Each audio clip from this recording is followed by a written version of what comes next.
Please please కూర్చోండి, చెప్పండి మంత్రి గారు. సార్ నేను క్లియర్ చెప్పాను, రీవెరిఫికేషన్ జరుగుతూ ఉంది అధ్యక్ష. ఎందుకంటే గతంలో ఇచ్చినటువంటి పట్టాలన్నింటిలో కూడా అవతకలు జరిగినాయి కాబట్టి దాని మీద టోటల్ రీవెరిఫికేషన్ జరుగుతూ ఉంది. ఎవరికి కూడా రద్దు చేయము. ఎవరైతే తీసుకోలేదు, ఎక్కడైతే ల్యాండ్ ఎక్సెస్ మిగిలిపోయింది, ఎందుకంటే అన్ని కూడా ఎక్కడో శ్మశాన వాటికి పక్కన లేకపోతే మన డంపింగ్ యార్డ్ పక్కన ఇచ్చారు కాబట్టి గతంలో ఎవరు కూడా వెళ్ళట్లేదు అధ్యక్ష. అయినప్పటికీ కూడా ఎక్కడైతే నివాస యోగ్యత ఉన్నాయో ఎవరైతే రాలేదో తప్పకుండా వాళ్ళకు కూడా 3 సెంట్లు ఇచ్చే దిశగా, వాళ్ళు ఇచ్చిన 1 సెంట్ కాదు అధ్యక్ష. కాబట్టి 3 ప్లాట్లు కలిపి 1 సెంట్ ఇచ్చే దిశగా గౌరవ ముఖ్యమంత్రి గారు ప్రణాళిక పోతానో తప్పకుండా ప్రతి ఒక్క పేదవాడుకు ఇళ్ళ సెంట్ ఇచ్చే, ఇల్లు పట్టా ఇచ్చే బాధ్యత, ఇల్లు కట్టించే బాధ్యత కూడా ఈ ప్రభుత్వం తీసుకుంటాం అధ్యక్ష. అయితే అధ్యక్ష పాత లేఅవుట్లన్నీ మళ్ళీ మారుస్తారు, మార్చారంటే దాని ప్రకారంగా దాని మార్పులు చేర్పులు ఉంటాయి అధ్యక్ష తప్పకుండా. అమరావతి వచ్చే అధ్యక్ష అది కోర్ట్ సబ్జుడిస్ అధ్యక్ష, సబ్జుడిస్ తప్పకుండా అది కూడా సాల్వ్ చేసి పేదవాళ్ళకి ఎక్కడైతే అర్హత ఉందో, ఏ ప్రాంతానికి చెందిన వాళ్ళు ఉన్నారో వాళ్ళు తప్పకుండా ఇల్లు ఎక్కడ కట్టించే బాధ్యత ఈ ప్రభుత్వం తీసుకుంటారు అధ్యక్ష. థ్యాంక్ యూ అధ్యక్ష. ప్లీజ్ క్లోజ్ చేయండి. హౌసింగ్ మినిస్టర్ గారు. అధ్యక్ష, మొట్టమొదటిగా మన గౌరవ సభ్యులు రాజశేఖర్ గారు 9 లక్షలు పూర్తి చేశామని చెప్పారు అధ్యక్ష. గత ప్రభుత్వంలో వాళ్ళు పూర్తి చేసింది కేవలం 6.5 లక్షలు. దాదాపు 20 లక్షల ఇల్లు శాంక్షన్ అయితే దాంట్లో పూర్తి చేసింది 6.5 లక్షలు అధ్యక్ష, 6,50,000. అయితే అధ్యక్ష, పూర్తిగా గృహ నిర్మాణం నిర్వీర్యం అయిపోతానికి కారణం ఏమిటంటే ఆ ప్రభుత్వం తీసుకున్న కొన్ని నిర్ణయాలు అధ్యక్ష.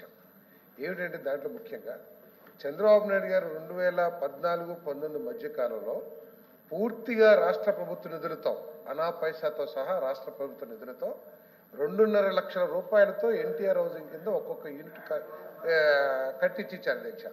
2.5 లక్షలతో పాటు ఎస్సీలకి 50,000, ఎస్టీలకి 75,000, పీజీటీవీ గ్రూప్స్కి 1,00,000 రూపాయలు అదనంగా ఇచ్చి, అంటే 3 లక్షలు, 3,25,000, 3,50,000 ఇచ్చి నిర్మాణం చేస్తే, తర్వాత వచ్చిన ప్రభుత్వం రాష్ట్ర ప్రభుత్వం నుంచి కేవలం 30,000 రూపాయలు ఇచ్చేసి పేదవాళ్ళ ప్రభుత్వం అని చెప్పుకునే ప్రభుత్వం కేవలం 30,000తో నిలుపుకుంది అధ్యక్ష. నేను ఎందుకు చెప్తానంటే అధ్యక్ష,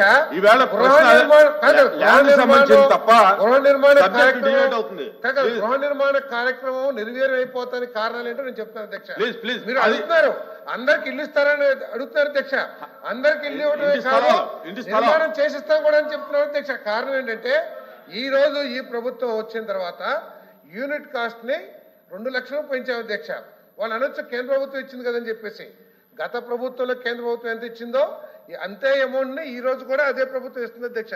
కానీ రాష్ట్ర ప్రభుత్వం ఇచ్చిన 30,000 1,00,000 రూపాయలకి పెంచి 2.5 లక్షల రూపాయలు చేశాం అధ్యక్ష. ఆ 2.5 లక్షలకు అదనంగా గతంలో చెప్పేవాళ్ళు నా ఎస్సీ, నా బీసీ, నా ఎస్టీ అని చెప్పేసి గత ముఖ్యమంత్రి గారు బాగా చెప్పేవాళ్ళు అధ్యక్ష. చాలా ప్రేమ అధ్యక్ష. కానీ ఆ ఎస్సీలకి, బీసీలకి అన్యాయం చేశారని చెప్పేసి చెప్పారు అధ్యక్ష. ఎందుకంటే అంత ముందు ప్రభుత్వంలో 50,000, 70,000 ఇచ్చినప్పుడు ఎందుకు క్యాన్సిల్ చేశారో సమాధానం చెప్పాలి అధ్యక్ష. ఈ రోజు మళ్ళీ పిఎంఏ అధ్యక్ష, వేరే ప్రశ్నకి వెళ్దాం. ఈ రోజు మళ్ళీ పిఎంఏవై 2ఓకి 2.5 లక్షలే కాకుండా కేంద్ర ప్రభుత్వం, రాష్ట్ర ప్రభుత్వం వాటానే కాకుండా ఎస్సీలకి 50,000, ఎస్టీలకి 75,000, పీజీటీవీలకి 1,00,000 రూపాయలు ఇచ్చి అధ్యక్ష గృహ నిర్మాణ శాఖ ఇదే ప్రపోజల్ పంపిస్తే ముఖ్యమంత్రి గారు కేబినెట్ లో ప్రత్యేకంగా బీసీలకు ఏమిస్తున్నారు, బీసీలకు కూడా ఇవ్వాల్సిందంటే అధికారులు చెప్పారు అధ్యక్ష 4-5 కోట్లు అయితే అధ్యక్ష. ఎంతైనా పర్వాలేదు, 5,000 కోట్లు అయినా పర్వాలేదు, బీసీలకు కూడా 50,000 ఇచ్చిన ఈ ప్రభుత్వాన్ని అధ్యక్ష. కేవలం చెప్పుకుంటాం కాదు అధ్యక్ష. తర్వాత లేఅవుట్లు మారుస్తారా అధ్యక్ష? కాదు, లేఅవుట్లు మారుస్తారని అధ్యక్ష. లేఅవుట్లు మారుస్తారా? ఎక్కడైతే గృహ నిర్మాణానికి అనుకూలంగా స్థలాలు లేవో ఆ స్థలాన్ని క్యాన్సిల్ చేసి అధ్యక్ష గుంటలు, చెరువులు, కొండలు అన్నింటిలో కూడా ఇళ్ల స్థలాలు ఇచ్చారు అధ్యక్ష. అటువంటి ఇళ్ల స్థలాలు క్యాన్సిల్ చేసి అటు ఎక్కడైతే లబ్ధిదారులు ఇళ్లు కట్టుకోలేరో, ఎక్కడైతే స్థలాలు అనుకూలంగా లేవో వాటిని క్యాన్సిల్ చేసి అక్కడ మళ్ళీ అదే లబ్ధిదారులకి 2 సెంట్లు 3 సెంట్లు ఇచ్చే కార్యక్రమాన్ని తీసుకోబోతున్నామని చెప్పేసి కూడా నేను ఈ సందర్భంగా తెలియజేస్తాను అధ్యక్ష. Please, పూర్తిగా please. డివేట్ కాదు అధ్యక్ష. Please, వాళ్ళు అడిగింది please. గృహ నిర్మాణం Please. గురించి.